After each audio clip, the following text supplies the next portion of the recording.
Hey kids, it's Andrew from MAO Magic, and today I have the new Magic Keyboard. While the other new 2015 Apple peripherals got a new 2 appended to their name, this is the first Apple Magic Keyboard. The previous generations were simply called Apple Wireless Keyboard, so first generation Magic Keyboard. The really big story here is the fact that this new model is rechargeable compared to the last generation. How there are a few other enhancements that we'll take a look at. As we open this up, you'll notice a very slim keyboard looking back at us. We have a little getting started guide here on the right hand side and a little paperwork. And then we have the lightning cable. That's right, this new model uses a lightning cable to charge, which is good. I think there was obviously an internal discussion about, do we really want to use USB-C and force that upon them, or can we just go with the lightning cable? So this is the first time that the lightning cable is basically being used to charge something other than the iPhones. So 2015, the year of the lightning cable, charging not only the remote for the new Apple TV, but all of Apple's other peripherals as well. So as we go ahead and remove the plastic from the keyboard, the first thing you may notice about the keys is they are now slightly larger. Apple's gone ahead and expanded those keys, making them a little bit bigger and making them a little bit flatter. Supposedly, this is supposed to have a 33% increase in stability and make precision typing a breeze, or at least so their marketing page says.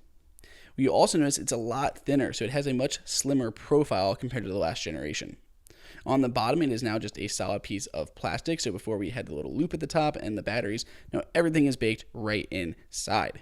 If we take a look at the back, front, whatever you want to call this side, the thicker end, you'll notice we have a switch there on the far left, simply toggling it on and off. You'll notice we have the lightning connector dead center in the middle. Unlike the Magic Mouse, this is nicely accessible, especially while you're using it, so you can have it plugged in at any time and then simply unplug when you're done. On the right hand side, you may have noticed that little bar, and that's just simply for the Bluetooth signal to get out.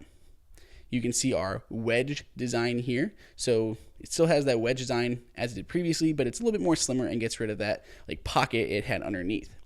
So instead of just talking about it, why don't we show you those differences between the last generation and this generation.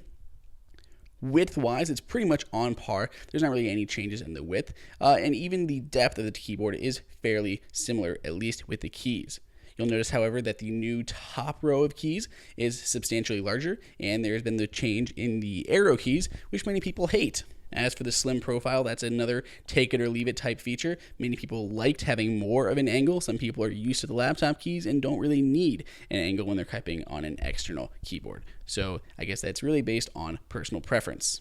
Now, the last time Apple updated their wireless keyboards, they went from using 3 AA batteries in that rear tube to dropping it down to 2, which is very nice. You needed less batteries, and especially if you're using rechargeable ones, it was handier. However, the new one completely ditches the AA batteries, ditches that tube, and is now simply rechargeable.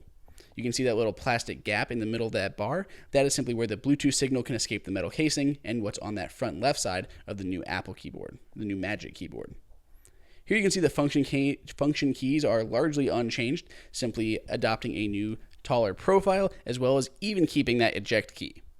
So let's go ahead and talk about charging. Now this does use the lightning cable, which is very handy for everything you have going on around your desk, not a micro USB cable like many other keyboards out there on the market. You can get a full charge in about 2 hours, and that'll last you about a month of use. Now a month is not bad, however, it's not the best. So many others out there on the market are 6 months.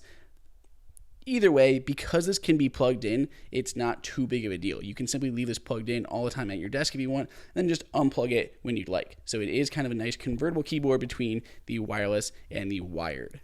Another nice feature is you don't have to do that whole pairing process before. You can simply just plug it in with the lightning cable and it'll automatically pair to your Mac.